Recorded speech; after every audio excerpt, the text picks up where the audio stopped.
the goal of modeling temporal data is typically to make forecasts in the future, right? And we're going to discover that it's not all as easy as that. And sometimes it's also to make inference about the past. So for example, we might be interested to know what the lingering effects of high interest rates were for this year's economy or something like that.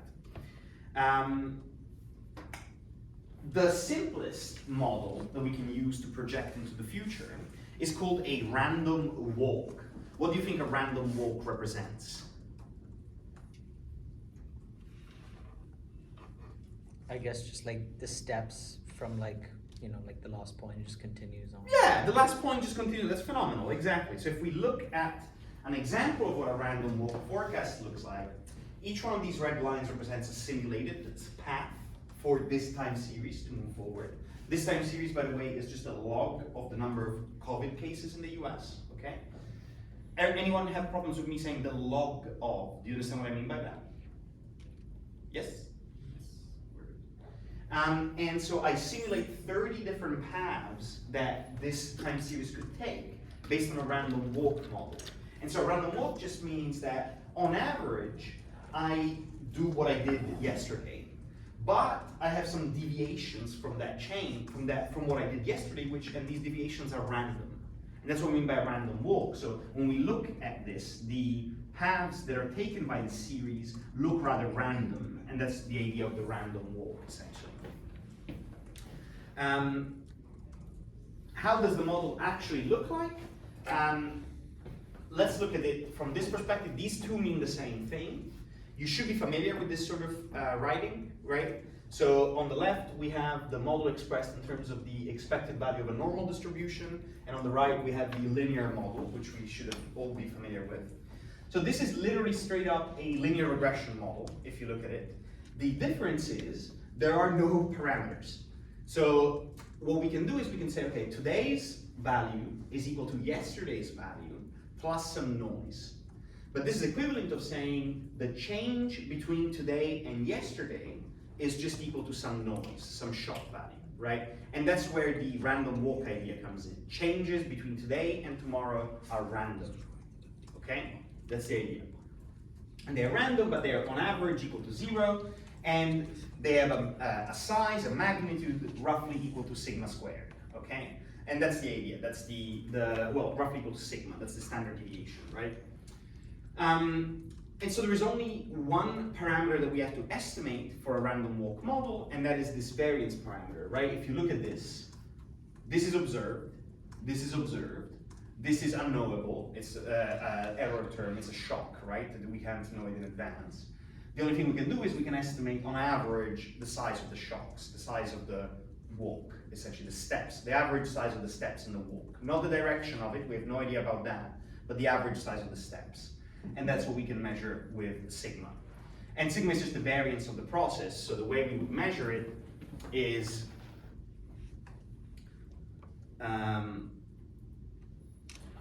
we would just look at this time series, and then we would say, okay, so the difference between this point and this point was such, and between this point and this point was such, and this point and this point was such, and then I would look through all of them, and I would take the average size of that difference, right? That's the average size of the square difference, in fact. And that's the variance. So that would be what is written in this formula here that should be somewhat familiar. Questions about this? It's not familiar. It's not super. No questions. No questions? This is everybody familiar with this? Yes? It's a good time to ask questions. Yeah? Can you clarify this with the 1 over t is in the first? Yeah, the 1 over t is just divided by t, right? So when you take an average, you sum over 10 points, then divide by 10, right? What is the t representing? The time points here. So let's say we have like 300 time points. We would look at the average difference between the time points and then divide by the total number of time points to recover the average. Yeah. Good. This is how the model looks like from a graphical perspective. So we start with sort of this the sigma parameter, which is this size of the step, right? Notice that it's in a square, which means that we assume that we don't have to put any uncertainty around it. We can say we can just measure it from the data. We have been doing this with our variance parameter throughout this course, but sometimes we actually might want to include uncertainty about the variance in our estimation. We don't do this in this course, but you should know that this is a choice that makes kind of the modeling that we've been teaching you easier, but it's not necessarily true. There is also uncertainty about sigma. It's just that we choose not to represent it because it would make life hard. And this parameter sigma impacts the observations that we observe at every time point, right? And it's always the same parameter. So the average step size impacts the values of the time series at every time point. And notice that these ones after t plus 1 up to tk, are unknown as represented by this circle because they are a forecast. They happen in the future, we don't have the values for them yet. Questions about this? No, very good. So how do we make forecasts? Well, it's quite easy, in fact. What we do is we think about forecasts in terms of steps ahead, right? And so the first thing we do is we want to make a one step ahead forecast. And in a random walk, the random walk only needs the current value as an input.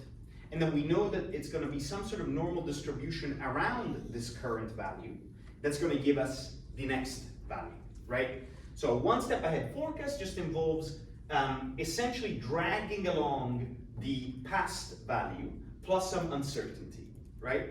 And that gives us the one step ahead forecast. For the two step ahead forecast, we simply plug in the value from the previous step into the current step, and then sample a new value from a normal distribution, and that gives us the two step ahead. And I continue doing this k times, where k is, let's say, 10 or 15 or 20 steps ahead or something, right? So the takeaway from this is that in order to make many steps ahead forecasts, I need to make all the in-between forecasts, right? I want to get to 10 steps ahead, I need to do one step ahead, then I plug it in and I do two step ahead, I plug it back in, I do three step ahead, and so on and so forth, until I get to 10. Does that make sense? Questions about that?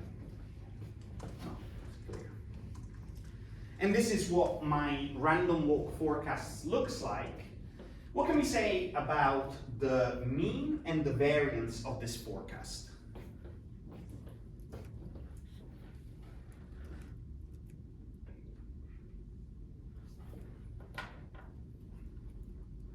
First of all, can you point to me what the expected value of the forecast is, what the mean of the forecast is there? Sorry, how do you mean? Sorry.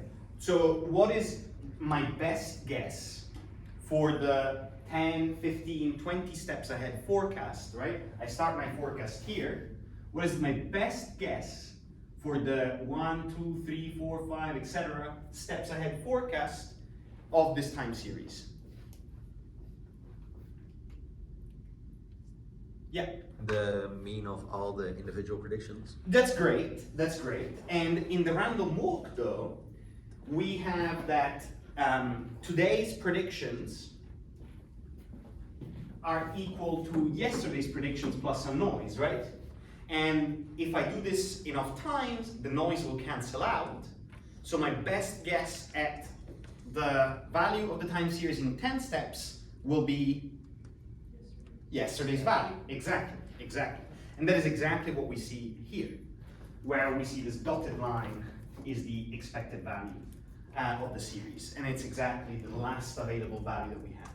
This is what the random walk does, okay? It assumes that the last available value is your expected value. What can we say about the variance of this? Maybe I can show it to you like this, it would be a little bit easier to see.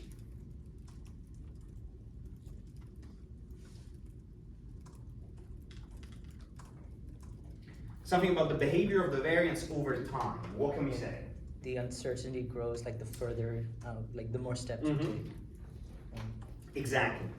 Uncertainty compounds. If I am uncertain, if I'm employing a random walk model and I make a prediction for tomorrow, the uncertainty will be contained. But because uncertainty compounds every time, every step ahead, as I make a prediction 20 steps ahead, my uncertainty will have grown much larger, right? And we say that the time series kind of degenerates in this fashion. And this is a symptom of something that we call non-stationarity, okay? So a time series is stationary if its properties, typically the expected value, the variance, etc., are stable over time, okay? And it's non-stationary if those vary over time, okay? So it can be easy to show. I won't go into the details of the proof. As always, the details of the proof are for you to look through. But it is very easy to show that the variance of the random walk forecast grows linearly over time, okay? And similarly, as we will see, the random walk with drift is also non-stationary. And in particular, well, we will see what the behavior of that is in a second. I just want to go back to one thing. So this is the posterior predicted distribution. So who remembers the posterior predicted distribution? What is the posterior predicted distribution in general? When we have a model, let's say a linear regression model, and I tell you, please generate simulations for the posterior predictive distribution of y. What might I mean by that?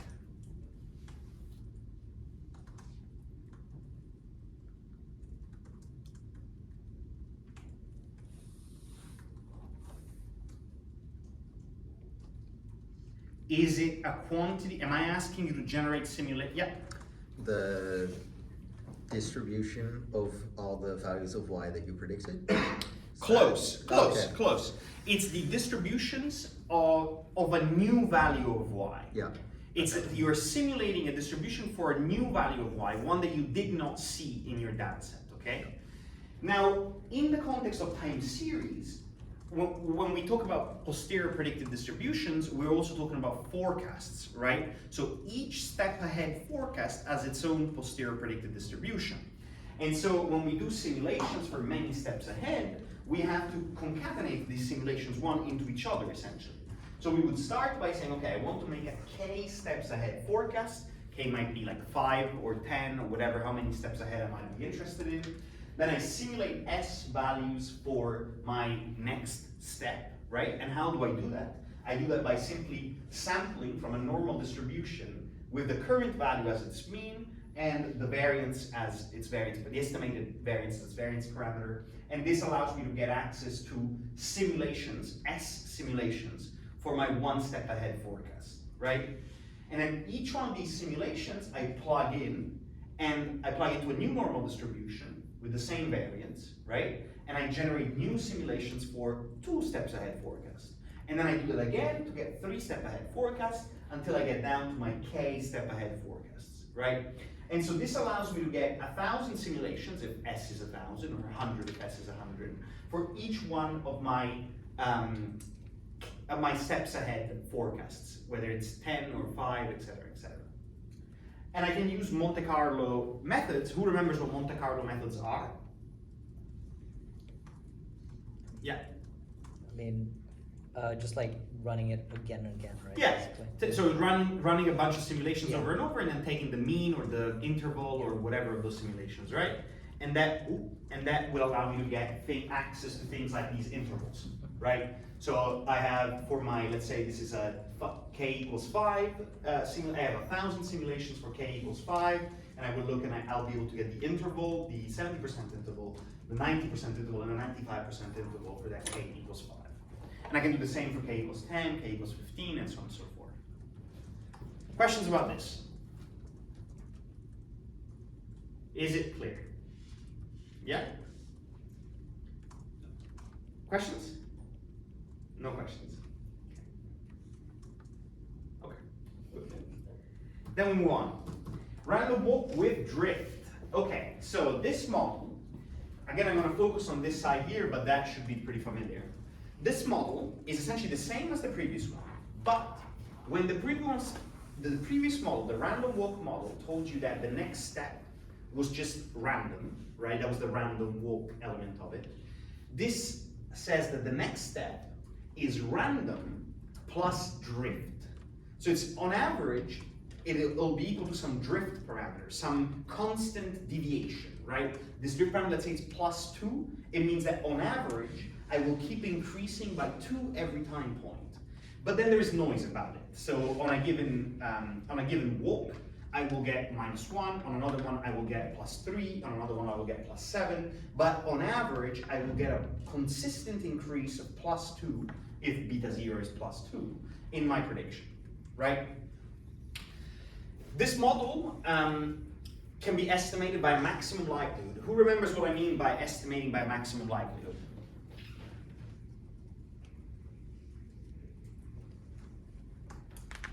So what parameter, let's look at this equation here, right? What parameter is there to be estimated in this equation?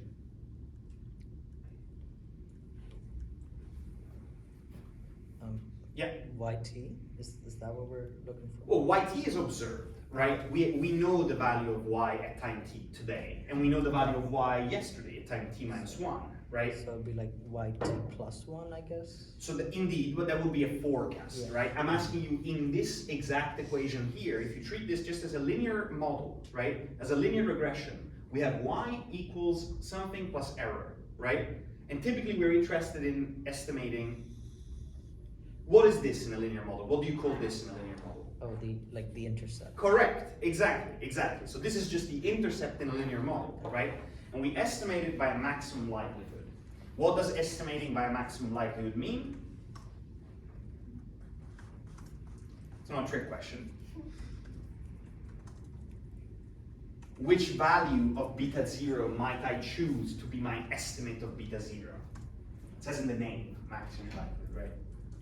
The most probable one? Yeah. The one that Okay. maximizes the probability of observing the data that I do, right? The maximum likelihood estimate. So I move around my value of beta 0 until I reach a point where the value that I choose is the most likely to have generated the data that I observe, right? Is that clear for everyone? Yeah, it just always feels like a trick question. Yeah, but it's it's not. It it's never not. is. It says in the name. Okay.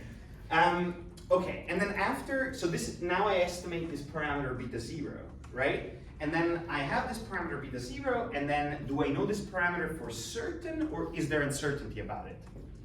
Uncertainty. Right, and why is there uncertainty about it?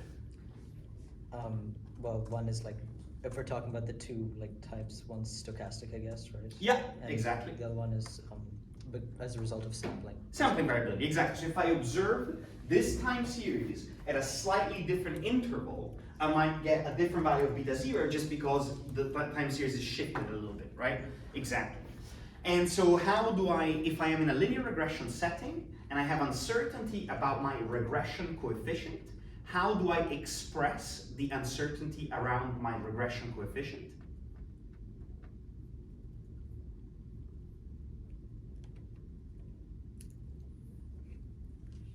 Error or something, error.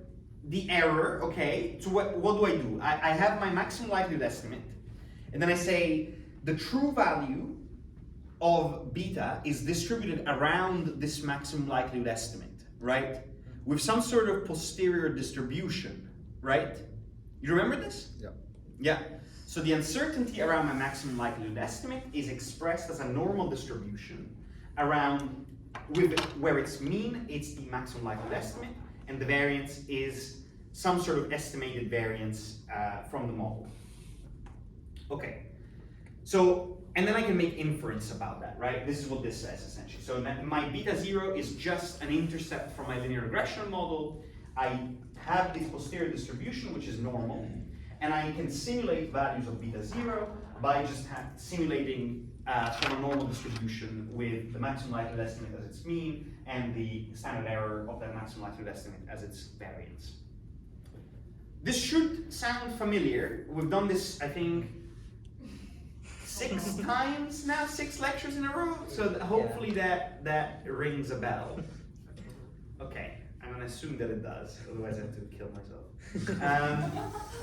So this is how the random walk with drift model looks like from a graphical perspective. So we have a series of units that we're interested in, let's say COVID cases, and they determine each other over time, right? So they are plugged into each other, and on top of them, they are affected by a drift parameter, beta 0, and that's what we see here, okay?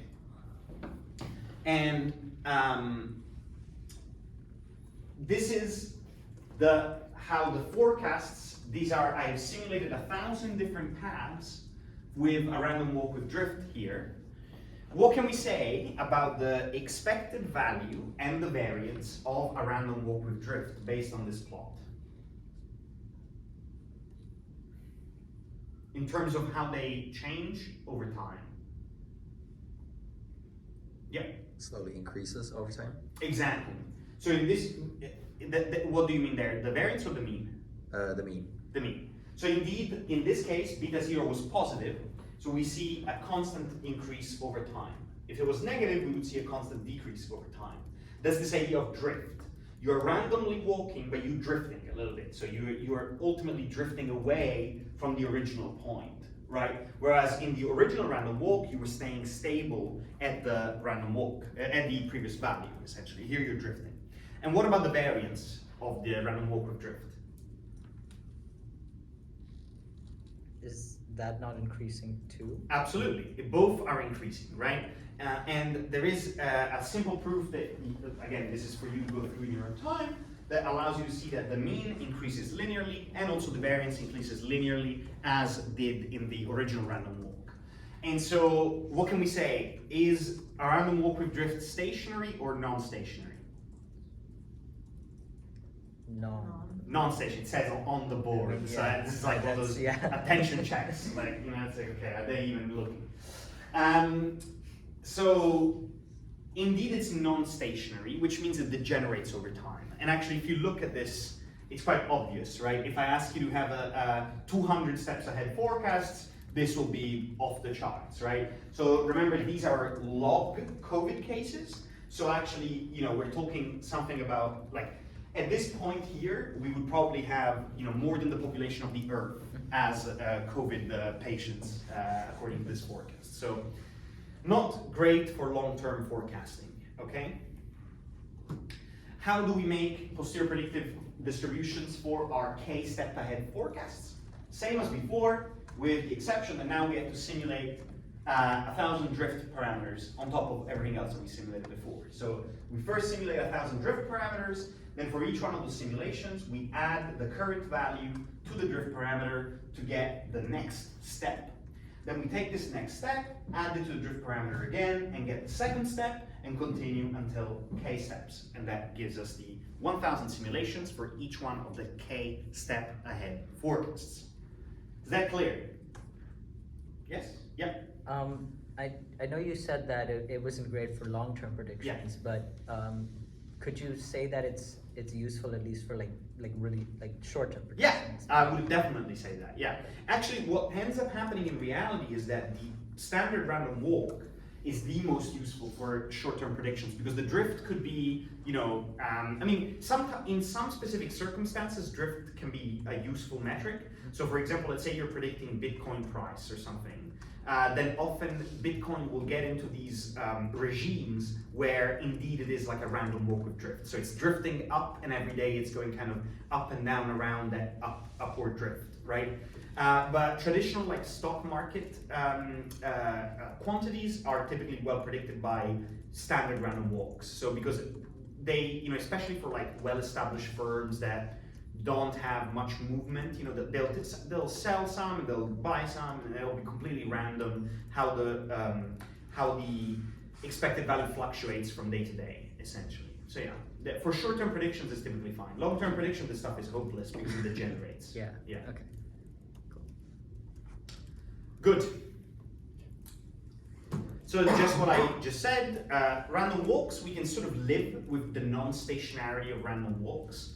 These are sort of like quasi-maximum ignorance models. We're just kind of like, we don't know anything. All we know is what the magnitude of the average change every day was. This is the only parameter that we're going to use in this model, right? That's that sigma in there. It doesn't tell us anything about the direction of the most likely direction of the change. In fact, it does tell us something. It implies that the most likely direction is that it will stay around the current value, right?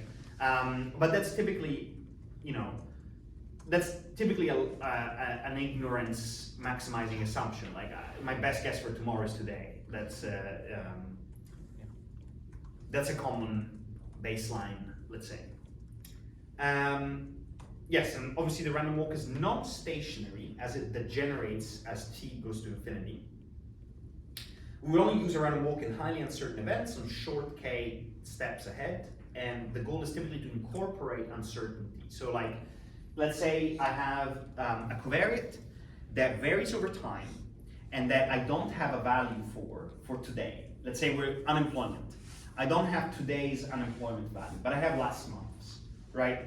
And I want to introduce that unemployment variable into my model of today. I'm doing something, I'm running a model in the economy, and I need an unemployment value for today as a covariate.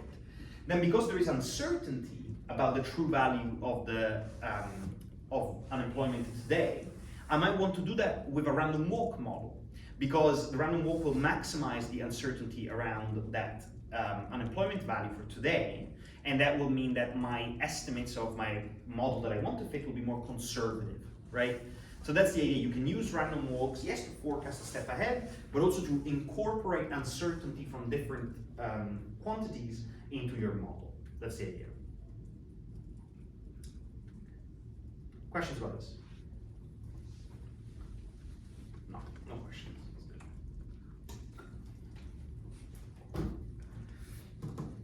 Now we get into some more complicated models. So, take the COVID pandemic, right? Let's say I have an expected number of people who die every day of COVID. And then all of a sudden, there's a shock, which is that, for example, for whatever reason, all the hospitals in the country closed down for 2 days because of strikes, okay? What do you think that will do to the number of COVID deaths for those days? Increase, right? My COVID deaths will increase because the hospitals have shut down, right? And do you think that effect will be only for those 2 days, or will there be some lingering effect, perhaps due to people not having received care and stuff like that? Yeah. Lingering effects, right? And so the idea of the moving average model is that we try to capture the lingering effect of a shock at the previous time point, right? So moving average models are, we could say, moving average of order Q, where Q is the number of lags that we take into account. In this case, we're taking into account only one lag, right? You understand what I mean when I say lag? Who doesn't know what I mean when I say lag? Lag is the previous value. So I have a vector of observations today of COVID deaths. A lag of that is that same vector, but yesterday, right? That's the idea. So here I include one lag. This is an MA1, so Q equals 1 model. And I include the lag of the error term, right? The error term represents the shocks, the unexpected influences on my dependent variable, right? And if I look at my linear equation here, I have unexpected influences at time t, which is today, right? And I also have unexpected influences at time t minus 1, which is what happened yesterday. So let's say at time t minus 1 there was this hospital strike, right? And we said that we expect the effects of those hospital strikes to still be with us today, even though the strike has finished. Then this is how I would capture that, right? I would say the shock from yesterday impacts today to the tune of θ1. This is interpreted exactly as you would a standard regression model, right? So a 1 unit increase in the shock yesterday will lead to a θ1 increase in yt today. So if the shock yesterday represented 300 more deaths, right? Yesterday there was the strike, we had 300 more deaths than average, then we would say a 1 unit extra of excess deaths will lead to a θ1 extra units of deaths today on y. Excess death yesterday leads to θ1 units of deaths today. Does that make sense? Yeah. That's what this model is saying. So eventually the shocks will kind of like diminish. Indeed, exactly, Okay. exactly. And that's incorporated in this model. That's Yeah. the idea. Yeah. Yeah. Good. Questions about this? No. Questions. Good. there is a difficulty with MA models. In order to fit an MA models, and an MA model, let me try to showcase it to you with this actually. In order to fit an MA model, so let's say I was fitting, I've been told I shouldn't write on the screen, so I will write here instead.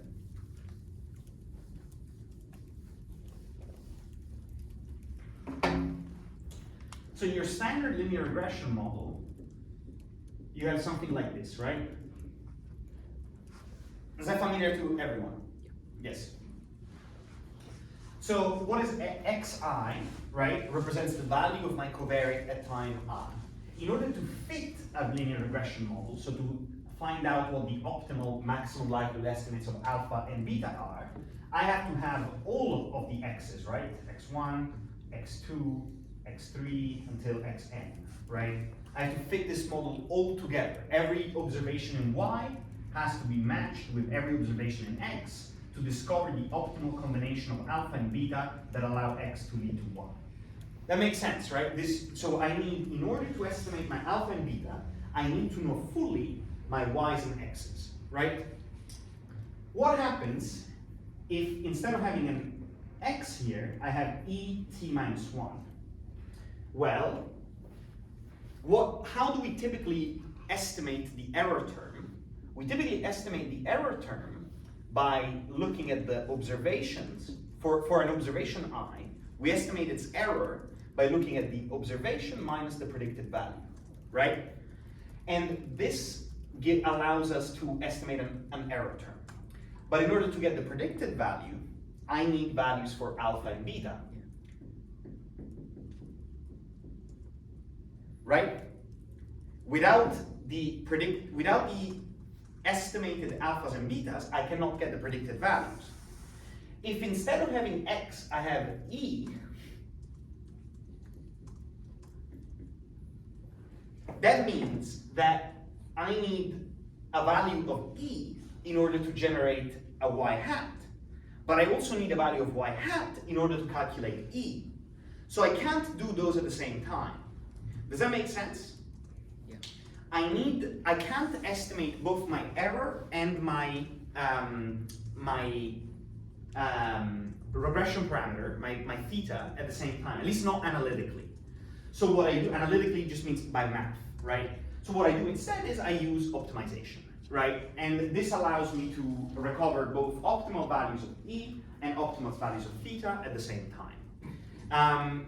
It's a snag that is worth mentioning because this will mean that it's not easy to just include your E's in a simple linear regression formula. You need to use an optimization algorithm in order to estimate MA models. You can't just use least squares, sum of squares, right? That's the idea. This is how the model looks graphically. And this is simplified, by the way. So this is an MAQ model, which means that every time point impacts every other time point. Let's say it's a kind of a maximum, like, you know, every shock impacts every time point. But this is an example to show that in an MAQ model, the effect of the first shock, the first error term, if you will, lingers onto all of the observations. Yeah. And also notice here that the beta 0, which is the intercept or the expected value of the time series, and the thetas, which are the impact of the shocks, each affect they affect each of the time points, right? So each time point is affected by the errors at previous lags. That's the idea. That's the idea of the MA model. Okay. And this is the sort of forecast that you can make out of a moving average model. What can we say about this in terms of, again, its properties? So the expected value and the, this is an MA9 forecast, by the way. So that means that we're taking into account shocks up to 9 cycles before, or 9 time periods before. What can we say about the expected value, of the long run expected value of this forecast and the long run variance of this forecast? It becomes like stationary, I guess. Yeah, so the model assumes stationarity, which means that the expected value and the variance of the forecast are going to stabilize over time. After an initial few steps, they become stable, and hence the model is stationary. How do we get the posterior predicted distribution? Same as always, there is this added complication that I described to you, which is this idea of the errors, right? So we start at the very beginning now, we have to first estimate the in-sample errors. Then we use the in-sample errors, we plug them in to generate our first one-step ahead forecast. Now we want to get to the two-step ahead forecast. But in order to get to the two-step ahead forecast, because I have an MA model, I need to know what the error was at one step ahead. But I cannot estimate an error at one step ahead because I don't have the true value of one step ahead. And so what I do instead is I simulate an error from the distribution of errors, and I plug that into the model. And so on average, that will obviously be 0, and that is the reason why the forecast eventually stabilizes, because the MA components eventually nullify themselves, right? That's the idea. That's why the expected value eventually goes to 0.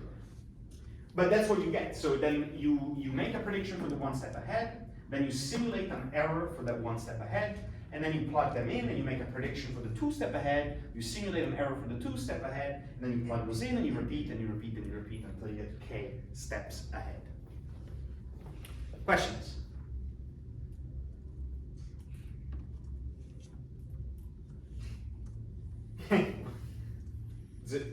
Was it overwhelmingly complicated or not? No, I was thinking. Oh, sorry. Okay. This is a small proof, if you will, a very quick proof of the expected value going to the intercept. So how does it work? Well, if you take the expected value of this, the error's expected value is 0, and these are all independent. So you can just take the expected value of each component.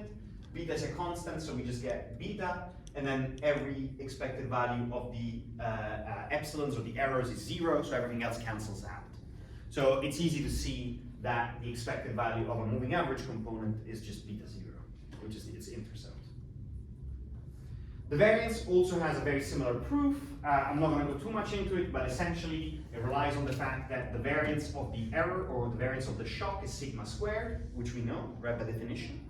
And then you can see that then the variance becomes constant with sigma squared multiplied by the MAQ coefficients. That's the idea. So it'll be larger if you have large coefficients, and it'll be smaller if you have smaller coefficients. Let's say.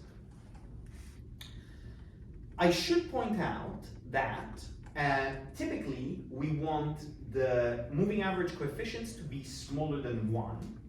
And the reason we want that is because of something that we will discuss on Thursday, which is that we want to be able to identify a model from its properties. So when we look at its variance, its expected values, its correlation amongst time points, etc., we want to be able to say, oh hey, this looks like a moving average model, or oh hey, this looks like an autoregressive model, which is something that we will look at in a minute. And you can't do that with an MA model unless its betas are smaller than 1. So for this identifiability purpose, we typically like the thetas on an MA model to be smaller than 1.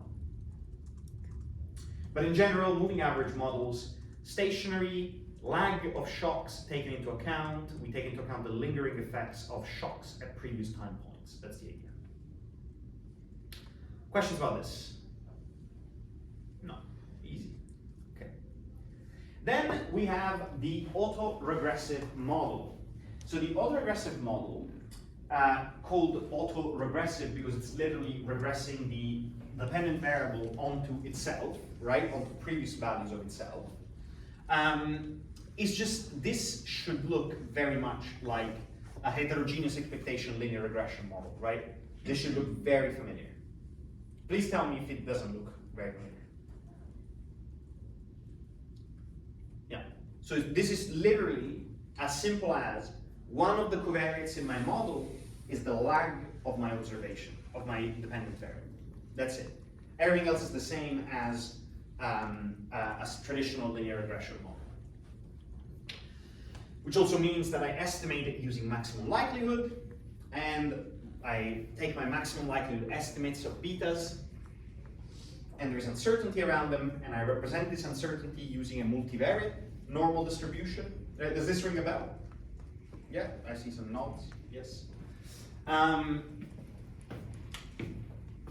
And we say ARP, so here we would say, this is an example of an autoregressive model of order 1, so P equals 1. Before we had an MAQ, right? So that was a moving average model of order Q, right? And we had Q equals 1, etc. This is how the model looks, so you can see the y's feed into each other, right? And the degree to which they impact each other is determined by beta, which is their autoregression coefficient. This is what the forecast from an autoregressive model of order 4 looks like. What can we say about an autoregressive model? It also ultimately stabilizes. Indeed. So autoregressive models also assume stationarity, which means that they eventually stabilize to a constant mean and a constant variance. The way you make your posterior predictive distribution, exactly the same. First, you simulate your betas from the posterior distribution of the betas, which is a multivariate normal, right? So I simulate S betas, where S is like 1,000 or something like that. Then I plug the betas in with the lags, and I get my predicted 1 step ahead simulations. I plug those in, and I get my 2 step ahead simulations. I plug those in, and I get my 3 steps ahead, and so on and so forth. So essentially, it's again this sequential procedure where I use the values I know to make a prediction for 1 step ahead. Then I replace my last available value with the 1 step ahead forecast, and that allows me to make a prediction for my 2 steps ahead. I replace my last available value with the 2 steps ahead forecast, and so on and so forth. Indeed, the proof that the expected value of the autoregressive model is constant is here. Notice that unlike the moving average model, here we have a constraint that in order for the autoregressive model to be stationary, for an AR1 model, the beta has to be of magnitude smaller than 1. So if you think about that intuitively, it means that the impact of yesterday's values cannot be explosive. It has to kind of diminish over time, right? And that is what allows for stationarity. If it's above 1, that's an explosive process, so it cannot be. When we move to higher order autoregressive processes, so AR2, AR3, and so on and so forth, the constraint becomes more complicated. It is not a constraint just on beta 1, but it will be a joint constraint of some sort. And it is not as simple as they have to be smaller than 1. It is a joint constraint of some sort. The betas have to be such that they do not form a unit root. That's what the language that we use there here is. And we have lost the television. Interesting. Probably because I was drawing on it. It rebelled against me. Oh, here. But essentially, and we will cover on Thursday more about what this unit root is. But essentially, what you should take away from that slide is that unlike MA models, autoregressive models have an imposed constraint in order to be stationary.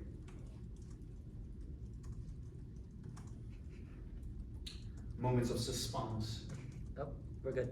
Good, excellent.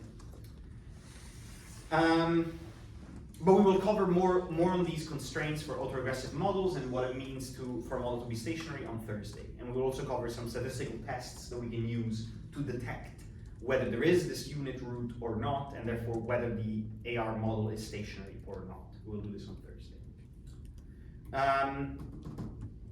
The variance is also constant. Again, this is an example for an AR1 model, but it's similar, just more complicated for an ARP model. And that's sort of it. And then the last thing I want to say about this is that you can actually mix and match here. So you can have a model that has AR components and MA components. So a model that accounts for the impact of today's value on tomorrow's value, and also for the lingering impact of the shock on tomorrow's value, essentially, on shock on previous values of tomorrow's value. Something that is worth noting, and this is the last slide for today, but I want to say a couple more things. So, some people are under the perception that time series forecasts are able to, quote unquote, predict the future. In the broad sense that, they're able to predict future dynamics, right? This is not the case. Time series forecasts make a very simplistic assumption, which is that the time series is stationary. And stationary essentially means, on some level, it's something like this. There is a stable mean and a stable variance around that mean, right? They're able to account for some dynamics in the short run, but in the long run, they go back to their stationary mean, their long run expected value, their long run variance, right? And so you shouldn't expect, what I'm trying to tell you is that you shouldn't expect your time series to do magic, essentially. What they can do is, if your stationarity assumption is correct, they will provide you with your best possible guesses at the future values. But your stationarity assumption is often not correct. And this is the point. So there are problems with non-stationarity. Non-stationarity implies that I cannot generalize out of my temporal window of observations. So what does that mean? If I observe a time series from today until a year from now, and that time series is non-stationary, it means that whatever I observe is not going to be informative of what's going to come after, right? And in particular, this is going to create problems for me in the estimation of my parameters. So I could estimate my beta and my sigma from the time window that I observe. But if this time window is not representative of future time windows, then my estimates are going to be biased, i.e. they're going to be different from the true values. And they're going to be inconsistent, i.e. observing more observations, it's not going to lead to a convergence on a single value because the time series diverges. It's non-stationary, right? So the point is, these time series models will work best if you can prove that your time series is stationary.